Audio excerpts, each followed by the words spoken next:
dinner. Next, I'd like to provide an update on the economy. We're seeing promising signs every day that 2026 is going to be a record successful year for the American people, just as President Trump promised them.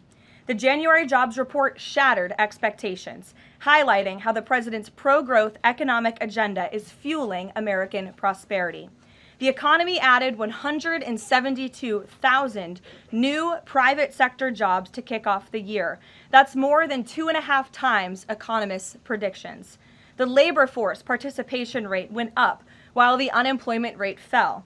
The prime age labor force participation rate is now at its highest since 2001. Most importantly, 100% of all job creation under President Trump continues to be in the private sector. This is truly remarkable. That's 615,000 private sector jobs that have been added in President Trump's second term thus far. These are real working people. These are real American families who will be living out their American dream. Meanwhile, federal government employment has shrunk to its lowest level since 1966, saving taxpayers $29 billion annually. And all of the net job growth under President Trump has gone to native-born Americans, ending the disgraceful pattern under Joe Biden of job gains going to non-citizens and illegal aliens. Additionally, on inflation, the new CPI report is even more proof of the progress made by President Trump. Despite all of the doom casting from the so-called experts, the president has managed to utilize powerful tariffs to secure trillions of dollars in investments into our country and rebalance our trade deals while simultaneously cooling inflation. Year-over-year inflation fell to 2.4% in January, beating expectations again and marking the lowest level since May. Core inflation, the best measure of inflation, dropped to its lowest level in nearly 5 years. Meanwhile, real average hourly earnings for all private sector workers rose in the month of January, which means more money is going back directly into people's pockets.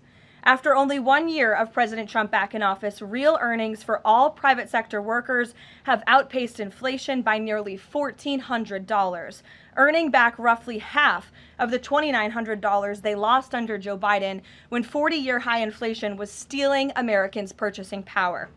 President Trump's policies are and will continue to allow Americans' incomes to go further for bills, retirement, and achieving the American dream. A key part of the American dream is buying a home, and that is finally becoming more affordable under this president.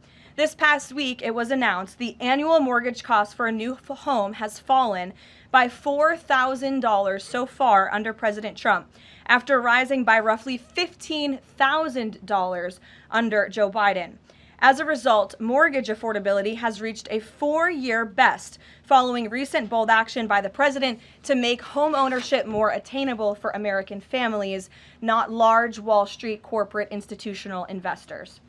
At the same time, national median rents have fallen to a 4-year low and have declined for 6 consecutive months. The annual rental cost for a new rental unit has fallen nearly $100 so far under President Trump, after rising more than $3,000 under Joe Biden.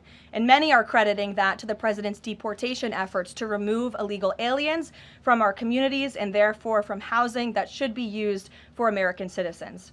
At the grocery store, the price of eggs, dairy, cheese, fresh fruit, apples, oranges, potatoes, tomatoes, and butter have fallen since President Trump took office, and he is continuing to fight for even lower prices at the grocery store for the American consumer. At the gas pump, fuel prices are down by almost 10% over the past year. The average national price for a gallon of regular gas is now less than $3 and is approaching $2.70 in some states, and much lower than that in many states across the country as well. We've seen in several states gas is under $2 a gallon.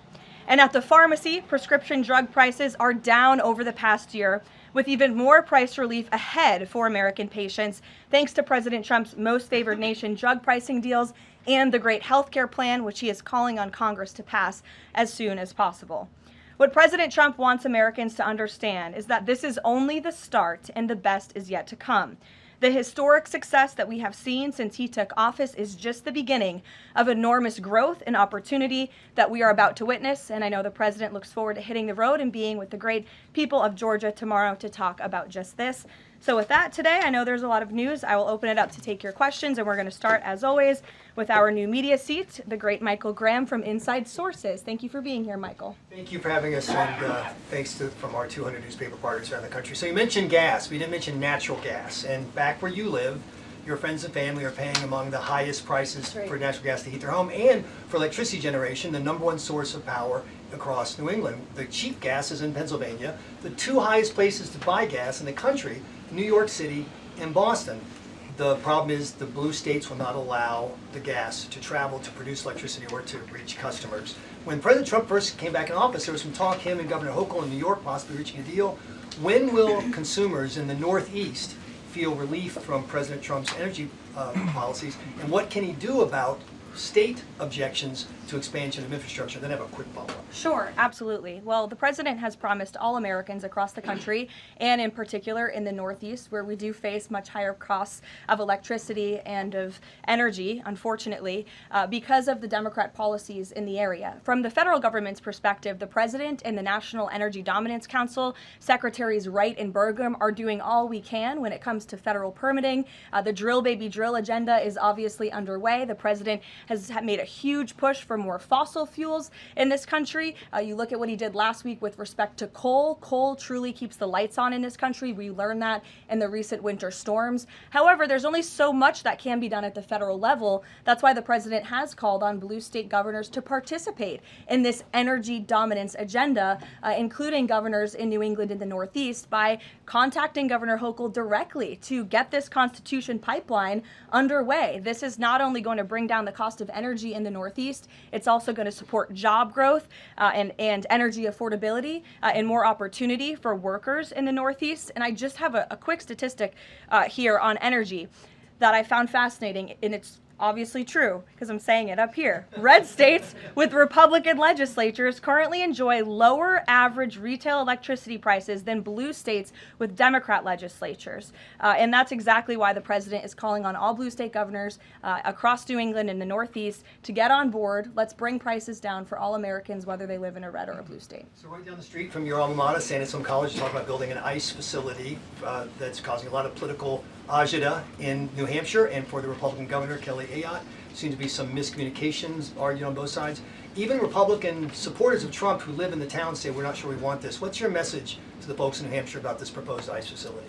The message is that illegal immigration, while the border is secure, is still a problem across our entire homeland. And the previous administration allowed nearly 20 million illegal aliens from countries all over the world into our country. And the president and Secretary Noem have done a phenomenal job at deporting. Nearly 3 million illegals have left the country either through deportation or self-deportation over the past year. But obviously there are a lot more illegal alien criminals left in our homeland. That includes in New England. There are many within our communities in New Hampshire, in Maine, and definitely in Massachusetts and in the Boston suburbs that need to be arrested, detained, and deported back to their home countries. And so the president and Secretary Noem, and I know ICE, are engaged with local governors across the whole country, including in New Hampshire, to open more detention facilities. This is an unfortunate consequence of the previous administration's border invasion that the president has thankfully put a stop to, but of course we still need to grapple with the illegal alien criminals who are here, and that requires more detention space. Thank you, Michael. Garrett. On Iran, I'm not asking you for like military secrets here, but can you share? Know I would be so unwise. Unless you want to give them. Can you share a little bit about the president's thinking on whether or not to strike Iran, who he's talking to, what information he's consuming, and why a strike might be necessary on a nuclear program he says was obliterated by the last U.S. strike? Well, there's many reasons and arguments that one could make for a strike against Iran. The president had a very successful operation as commander-in-chief with Operation Midnight Hammer, as you know, as you just said, totally obliterated Iran's nuclear facilities. The president has always been very clear, though, with respect to Iran or any country around the world, diplomacy is always his first option, and Iran would be very wise to make a deal with President Trump. and with this administration. He's talking to many people, of course, his national security team, first and foremost, and you know who the members of that team are. And this is something, obviously, the president takes seriously. He's always thinking about what's in the best interest of the United States of America, of our military, of the American people, and that's how he makes decisions with respect to military action of any kind. And on the flip side of that, he's got the State of the Union speech next week. If he is going to take military action, does the administration believe it's important to sort of convince the American people, sell the American people? Will we hear something about that in the State of the Union to make the case for why something like that might be necessary to risk American lives? Look, again, I'm not going to engage in a hypothetical. Good try, Garrett, but you can't catch me there. I will say, with respect to the State of the Union, you'll be hearing more about what is to come from the president's speech very soon at the appropriate time. It is going to be a very good and powerful speech, so everyone should tune in. Ed. Karoline, thank you. I got two questions for Sure. you. About Independence Hall in Philadelphia, the administration's decided to appeal a judge's ruling that in essence was trying to put the slavery displays back, arguing that the federal government believed it had the power to disassemble and disassemble historical truths when it has some domain over historical facts. The judge said it does not. The administration said that you were planning to put up updated interpretive materials and provide a fuller account of the history of slavery at Independence Hall. What more was the administration, or is the administration, planning to add? I'm not familiar with this specific instance, Ed, to be honest with you, but I will check in with the appropriate people who are overseeing this, and we'll get you a more firm answer. One other question. Then, yesterday in his statement about Jesse Jackson, the president said, despite the fact that I'm falsely and consistently called a racist by the scoundrels and lunatics on the radical left, Democrats all, it was always my pleasure to help Jesse along the way. Where or when does the president believe he's been falsely called racist? You're kidding, right? No. I will pull you plethora of examples. I'm going to get my team in that room to start going through the internet of radical Democrats throughout the years, Ed, who have accused this president falsely of being a racist. And I'm sure there's many people in this room and on network television across the country who have accused him of the same. In fact, I know that because I've seen it with my own eyes. And the president very much looks forward to having an event later this afternoon at 3 p.m. to celebrate Black History Month and to talk about how his policies are advancing opportunity and prosperity for all Americans through record tax cuts, through the Trump accounts that all Americans can access regardless of race. These are a great thing for the next generation of Americans. The president has also awarded hundreds of millions of dollars in additional funding to strengthen educational outcomes at historically Black colleges and universities across the country. Again, the president is protecting the hard-earned benefits of the 2.4 million Black veterans who honorably served in our nation's armed forces by reducing the backlog of veterans waiting for their VA benefits and for their home loans through the Department of Veterans Affairs. So there is a lot this president has done for all Americans regardless of race, and he has absolutely been falsely called and smeared as a racist, and I'm happy to provide you those receipts, and we gladly will right after this briefing. Jennifer, go ahead. You mentioned the $5 billion in pledges for the Board of Peace. Will we be able to get a breakdown of which countries are providing each of those pledges? Yes. And which countries are providing troops? Sure. We're happy to provide that breakdown, and I'm also happy to provide the list of countries that will be attending tomorrow. I know it's more than 20 countries. I know there's a lot of interest in that. I'll spare myself reading you the list of 20 countries from the podium, but we will provide it, and the president will be opening the meeting tomorrow with remarks, and will sort of formally be chairing the meeting at the beginning before he departs for Georgia tomorrow. And then on the sewage spill, the sewage pipe that broke on the Potomac, can you give us an update on the federal government's response? And officials have told CBS that some of that aging infrastructure is a concern, that this particular pipe wasn't even of the most urgent concern. Do you know if the government is looking into which other pipes could be at risk of collapsing?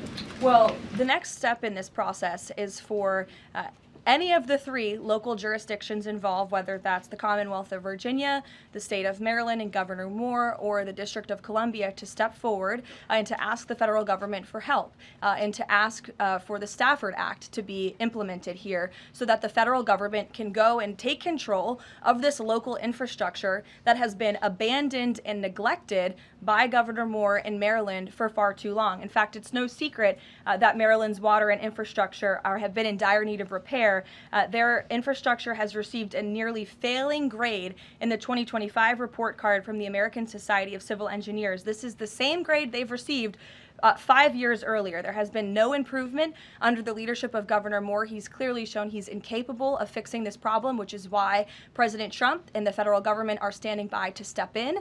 And for all of the environmentalists in the room and across the District of Columbia, let's all hope and pray that this governor does the right thing and ask President Trump to get involved, because it will be an ecological and environmental disaster if the federal government does not step in to help. But of course, we need the state and local jurisdictions to make that formal request. That's part of the legal process to move forward.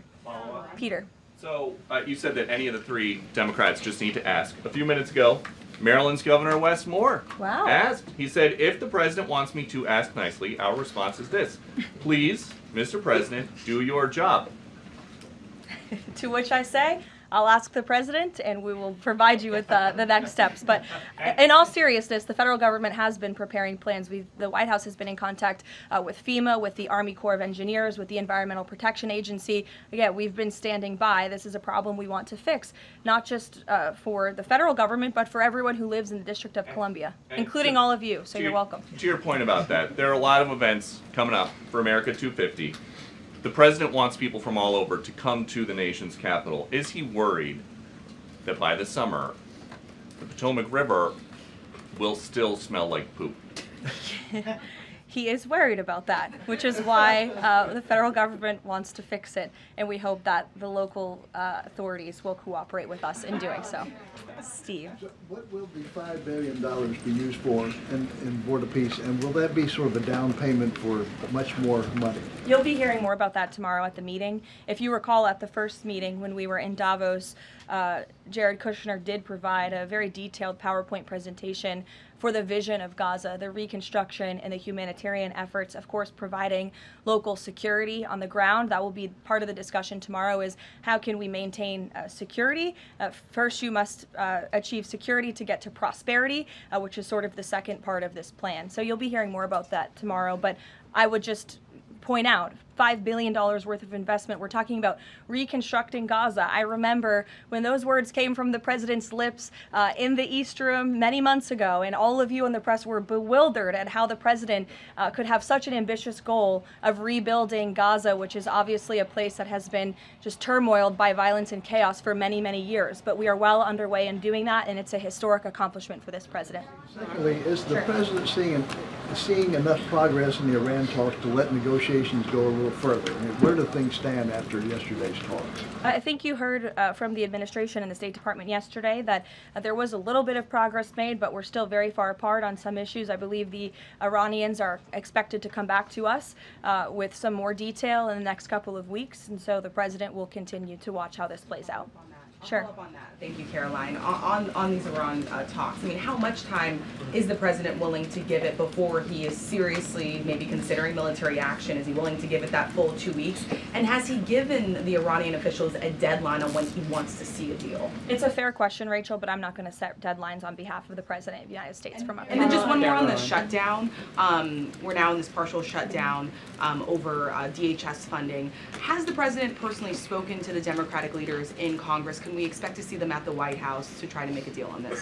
Not to my knowledge. He hasn't had any direct conversation or correspondence with Democrat lawmakers recently. It doesn't mean he's not willing to. I'm just not aware of any conversations that have taken place. I do know the White House and the president's representatives have been in direct conversations with both Democrats and Republicans, but of course, Democrats are the reason that the Department of Homeland Security is currently shut down. They have chosen to act against the American people for political reasons, and now we have FEMA workers, the men and women of the United States Coast Guard, men and women of TSA who keep our airports moving, who will be working without paychecks for no good reason other than the Democrats wanting to pick a fight with Donald Trump. And the president thinks that is irresponsible and despicable. He wants the government to be open. We've been engaged in good faith negotiations with the Democrats. Last night they sent over a counter proposal that frankly was very unserious, and we hope they get serious very soon because Americans are going to be impacted by this. Sure. Thanks, Caroline. President Trump has talked about a forthcoming executive order on voter ID. Is there more details you can provide about for that? And Can you talk about any steps that you're taking to overcome core challenges that you've kind of faced in this area before on voting? Well, as the president said in that Truth Social post, he's discussing and exploring legal options for a potential executive order with respect to voter ID, but this is something he's made very clear he wants Congress to get done. The Save America Act is a common sense piece of legislation that has now passed the House of Representatives to ensure that voter ID is a requirement in the United States of America. This is a common sense policy that nearly 90% of the country agrees with. You need an ID to go and purchase alcohol. You need an ID to go to the library and check out a book. And so the president thinks you should have an ID to vote in our nation's elections. And I know the vast majority of Americans agree with him on that. And he wants Congress to move quickly to get it done. Thank you so much. Can I ask something? Sure. On Cuba, you know, it's increasingly being described as a humanitarian crisis. What is a successful outcome for the U.S. that the U.S. wants to see in Cuba? Is there anything less than regime change that would be considered success? I think, as Secretary Rubio has articulated and the president himself, we obviously want to see flourishing and prosperous democracies all over the world, especially in our own hemisphere. I'm not dictating any actions the United States may take to get there, but of course that's in the United States' best interest to have Cuba be a truly free and prosperous democracy. Unfortunately, right now, that is not the case. They are a regime that is falling, their country is collapsing, and that's why we believe it's in their best interest to make very dramatic changes very soon, and we'll see what they decide to do. Sure. Thank you so much. Following up on Gaza, this $5 billion, who exactly will be in charge of managing this money? Would that be the president himself making the final decisions on how these funds are spent? It will be the Board of Peace, which the president is, of course, the chairman of, but all of the member parties, I believe, will have votes on the funding. And then, of course, there is that technocratic layer underneath the official Board of Peace with the member countries that will be making decisions as well. So if you just go back and look at the first event that we had where we sort of unveiled the structure of the Board of Peace, that structure remains in place, and they'll be overseeing the funds that will be announced tomorrow for their reconstruction and humanitarian efforts. Sure. Another question on that Board of Peace announcement. You mentioned there will be the announcement of who comprises that International Stability Force. How soon will that force be deployed? And have all of the regional partners, all of the regional countries signed off on the makeup of that force? I don't have a timeline for you today, but again, I'm sure you'll hear more about this tomorrow. So you'll join us at the event. Deanna. Thanks, Caroline. Two questions. Sure. First, the president has talked a lot about housing affordability, and several countries that are facing housing shortages, including Canada, for example, have imposed a ban on non-citizens, like foreigners, from buying their houses. Do you know if that's a strategy that the president would be willing to deploy? Well, first of all, the president is obviously committed to deporting illegal aliens from our country and those who are not lawfully present in the United States, which he has done at a record pace, which has led to the falling of rents, as I pointed out in my opening remarks. Secondly, the president has recently announced that he is fighting for a ban on institutional investors and Wall Street billionaire corporations from buying up single-family homes that should be lived in his opinion, by American families. We know this is going to have a remarkable impact on the housing market and on prices and supply and demand for the American consumer and the American family. And then thirdly, the president is also expediting permitting as fast as we possibly can to build more homes, to increase supply, to obviously bring down the cost of home ownership and purchasing homes for the American people. And then also, as I mentioned as well, we do see mortgage rates falling. So all of this is combining to make housing more affordable in this country. There's still a lot more to do. The president is still digging his way out of the mess that was created by Joe Biden's administration in jacking up mortgage rates and jacking up housing costs. But we do see very positive trends in this direction. And the president wants the United States to be a nation of owners, not renters. He wants families to live in homes, not institutions and big corporations. Michael. On Ukraine, Caroline. Secondly, on Ukraine, Sure. Yesterday Zelensky said in an interview that he says that it's not fair that the president is saying that Ukraine has to make concessions. He's saying this publicly, and not Russia. Has the president seen these comments? And when the president says that Ukraine has to make concessions, is he referring to giving up Donbass? I think the president would respond to that by saying he does not think it's fair that thousands of Ukrainians are losing their lives, and Russians too, in this deadly war. And that's why the president and his team have committed a tremendous amount of time and energy in bringing this war that is very far away from the United States of America, but nevertheless, this is a president of peace. And so he's committed a tremendous amount of time and energy to bringing this war to an end. Just yesterday, there was another round of trilateral talks between the U.S., Russia, and Ukraine. There was meaningful progress made in both parties. Both sides agreed to update their respective leaders and to continue to work towards a peace deal together. So there will be another round of talks in the future, but I think the president views this entire situation as very unfair, not just for Russians and Ukrainians who have lost their lives, but also for the American people and the American taxpayer who were footing the bill for this war effort before President Trump put a stop to it. And I would just remind everyone around the world that the United States is still selling weapons to NATO that are then being sent to Ukraine in their defense of their freedom in their borders. Michael. Russia is reportedly joining Iran for joint naval exercises in the Gulf of Oman this week. Has the president issued any kind of warning to Russia or even China not to involve itself if the U.S. decides to strike Iran? Not to my knowledge, no, or not that I would dictate from this podium. I wouldn't reveal the president's private conversations with world leaders. With respect to that, again, when it comes to Iran, the president has a decision to make, and he will do that, and I'm not going to broadcast what that decision may be ahead of him. President Barack Obama, Karoline, was recently asked if aliens are real. He says they're real, but he hasn't seen them. The president's daughter-in-law, Lara Trump, told Miranda Devine of the New York Post that the president has a prepared speech on this issue that he prepares to deliver at the right time. Is that true? And does the Trump administration believe aliens are real? Well, a speech on aliens would be news to me. That sounds very exciting, though. I'll have to check in with our speech writing team. And that would be of great interest to me personally, and I'm sure all of you in this room, and apparently former President Obama, too. So we'll keep you posted on that. Tyler. The White House has touted an unprecedented amount of cooperation with counties in Minneapolis after the negotiations with Tom Homan. Are those written or verbal deals with the sheriff? How many have agreed to cooperate on immigration enforcement who previously refused to do so? Yeah, the last time I spoke with Mr. Homan, which was just a few days ago, he assured us that nearly every single county in the state of Minnesota has agreed to notify ICE when they are releasing criminal illegal aliens from their jails. This is an unprecedented level of cooperation that we have not seen. It has led to not only cooperation to detain illegal aliens in Minnesota, which just this past week I have looked at the list. They've detained some very heinous people who none of you would want living in your communities, but has also led to a much more calm situation on the ground. We've also seen, and you've seen this with your own eyes play out, the local police and the state police have now cooperated in the arrests of left-wing agitators and criminals who are unlawfully obstructing immigration enforcement in their efforts. So this is a huge win, and again, the president sent Mr. Homan to Minnesota to do a job, and he has done it well, and I think the situation on the ground proves that. Are those like written agreements that they've been signed by various officials in the state? These are agreements that have been made by state and local officials in the federal government, and we are seeing that cooperation play out every single day.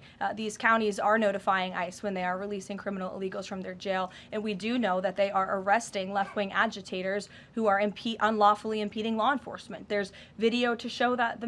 Show it yourself. You can view it with your own eyes. John. Thank you, Karoline. You mentioned two things: DHS closed and the SAVE Act IDs. Both of these could get solved in 15 minutes if Senate Leader John Thune simply got rid of this phony 60-vote cloture rule and got 51 votes, and that would be the end of it, because everyone in this room knows if the Democrats take over, they'll get rid of that rule in 90 minutes. They already tried it one time, and the two Democratic senators that stopped it are no longer there, Manchin and Sinema. President Trump is backing a lot of these senators for re-election, and yet they will not get rid of the 60-vote cloture rule, which is holding everything up. What is the president's position on John Thune in the Senate finally getting rid of this so this legislation can get moved? Well, the president has a good relationship with Senate Majority Leader John Thune. They keep in very close contact, and they work together all of the time. I hear your passion in your voice, and I know it's shared by many Americans across the country, including the president himself. He wants to see the SAVE Act voted, and he's expressed that both publicly to all of you, the American people, but also privately in his conversations with Senate Majority Leader Thune and many other members of Congress as well. Yes, Rav, go ahead. Good to see you. So J.B. Pritzker just recently signed the bill. The law went into effect in January, and it's supposedly going to allocate about $2.5 billion to illegals to go to college and financial aid in the state of Illinois. What is the White House's reaction to this? Illinois is already, by 2027, they're supposed to have a $3 billion deficit. What's your reaction to that? Yeah, we'll have to take a look at that. I would say the president certainly thinks that Governor Pritzker is not doing a very good job of managing his state, as evidenced by not only the waste, fraud, and abuse, but also the crime in the city of Chicago that unfortunately Governor Pritzker has refused to pick up the phone and call the White House and ask for help on, which is something his residents want him to do, but he refuses to do for political reasons. As for the specific money, we'll take a look and get you an answer. You're welcome. John. Thanks a lot, Caroline. Two questions. One is about the president's trip to Georgia tomorrow. If you can provide some additional information about that, why Northwest Georgia was chosen for this particular trip, for instance. Sure. Well, Georgia is obviously a very important state to the president and to the Republican Party, and the president loves the people of Georgia. He'll be touring, like I said, a steel facility, and then he'll also be stopping by another local business, and he will be giving remarks on affordability, on the economy, on all of the great economic news that I just shared with you earlier. He'll be meeting and greeting with everyday Americans, and that's what the president loves to do, to get out across the country, and he's spoken about his intention to go across the country a lot more, and obviously tomorrow's trip is evidence of that. Secondly, last week, as you know, big event that took place in the Roosevelt Room, the president announcing that the EPA has repealed these federal limits on emissions for cars, trucks, and power plants. And in the president's presentation, he mentioned that American families will save $2,500 for a new car or truck.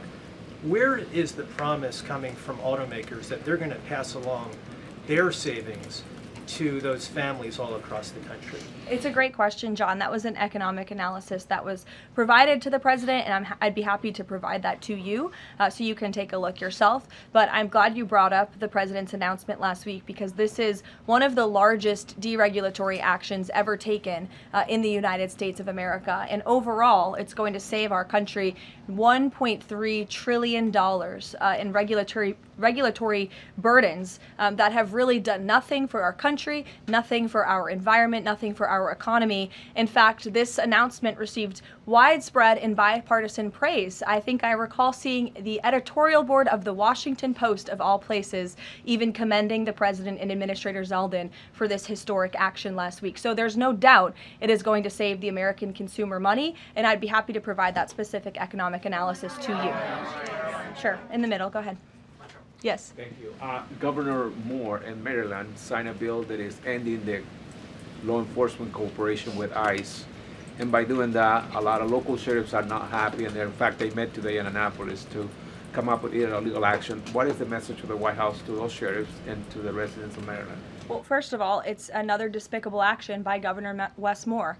Why would you prevent your state and local law enforcement from cooperating with federal law enforcement? If you just ask them, to your point, if you ask a sheriff across the country if they want to have that level of cooperation and coordination with the federal government, of course they do. It makes their jobs easier. It keeps them out of hostile and dangerous environments.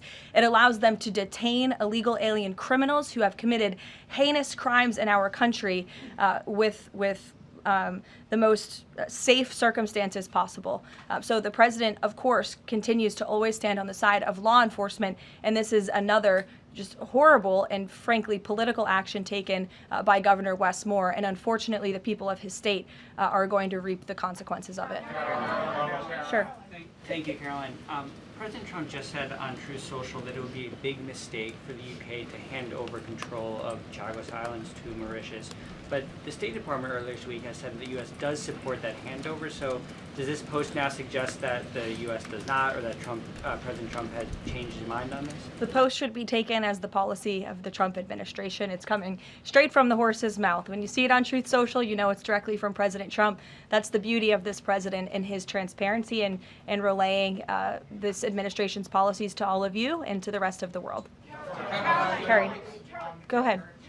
There's been a series of walkouts from public school students that have been sort of provoked by a number of public school administrators. What are your thoughts on this? What's the administration's thoughts on this? Will they be taking any actions on these walkouts against ICE? Look, I think obviously the president and the administration support the First Amendment rights of all American citizens, and if they're peacefully protesting, then that's their constitutional obligation and right and responsibility to do so. Of course, the administration also wants to see American school children in school learning and educating, and I think it does speak to the left-wing bias that is unfortunately very present in our nation's public school system, and it's something that Secretary McMahon has been working very hard to root out of our public school system by ensuring that local governance and local control takes place over our nation's public schools, and that parents and educators closest to students have a greater say over curriculum and academia in our country. Take a couple more. Go ahead. Thank you, Caroline. The Vatican announced earlier today that they would not be joining the Board of Peace initiatives over concerns that it could potentially compete with the United Nations over handling crisis conflicts. What's the White House's response to that?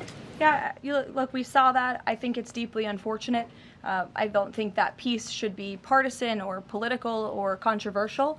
And of course, the administration wants all those who were invited to join the Board of Peace to join. Because again, the Board of Peace is overseeing the reconstruction of a territory that has been plagued with violence, with bloodshed, with poverty for far too long. And this president has a very bold and ambitious plan and vision to rebuild and reconstruct Gaza, which is well underway because of the Board of Peace. This is a legitimate organization where there are tens of member countries from around the world, and we think that's an unfortunate decision.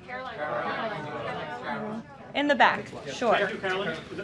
For me? I'll go to both of you, sure. Okay. Go ahead, and then Jake, you can go. You're welcome. Caroline, can you tell me, is there an update regarding the tariff rebate checks that the White House has promised? I don't have an update for you on timeline, but I know that it's something that the president and his economic team continue to very seriously discuss. Thank you, Caroline. I've got two questions. First, does the president see some sort of religious or prophetic component to the unfolding developments in the Middle East? I haven't spoken to him about that particular perspective, to be honest with you, but of course the president wants peace for all people of all faiths all around the world, and that's part of his push to create peace in the Middle East, which he has done successfully.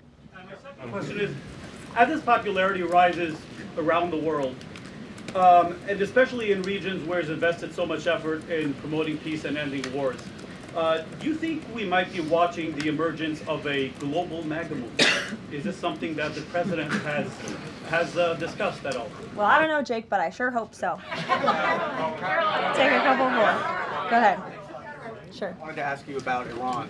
As the U.S. military builds up around Iran, is President Trump coordinating war plans with Israel so that if he does decide to strike, that Israel will be a part of those strikes? Look, I don't have any specifics on the president's recent conversations with Israel. As you know, Prime Minister Netanyahu was just here at the White House last week or the week before. But again, with respect to Iran, there was some progress made yesterday. There are still a lot of details to discuss, and we'll continue to see how this plays out. You know, the United States government, of course, is always in close communication and correspondence with the state of Israel, and that starts right at the top with the president and Prime Minister Netanyahu themselves. One more. Go ahead. Last week we saw the underlying affidavit for the search warrant that was executed in Fulton County, and there was not any mention in that document about foreign election interference in the 2020 election. I'm wondering if DNI Gabbard has uncovered that in Georgia or in Puerto Rico, where we know her team was sent as well. I don't have any updates for you on that today. I would defer you to the director's office herself. Sure. questions. One on the president's schedule today. It says he has signing time. What is he signing today? Are we expecting executive orders or actions? That's the first question. And then second, the Wall Street Journal is reporting that a U.S. arms sale package for Taiwan is in limbo. Can you just confirm this reporting / offer any additional comment? And how concerned is the administration that if an arms deal with Taiwan went through, that this could disrupt the China-U.S. Trade truce? Sure. Well, I haven't read the full Wall Street Journal report. I will just say with respect to an arms sale to Taiwan, I don't have any announcements or updates on that for you today. And to your first question about what the president will be signing, he will be signing an executive order, which you will all be hearing about later this afternoon, and you will see him in 1 hour at the Black History Month reception. We'll see you there. Thank you.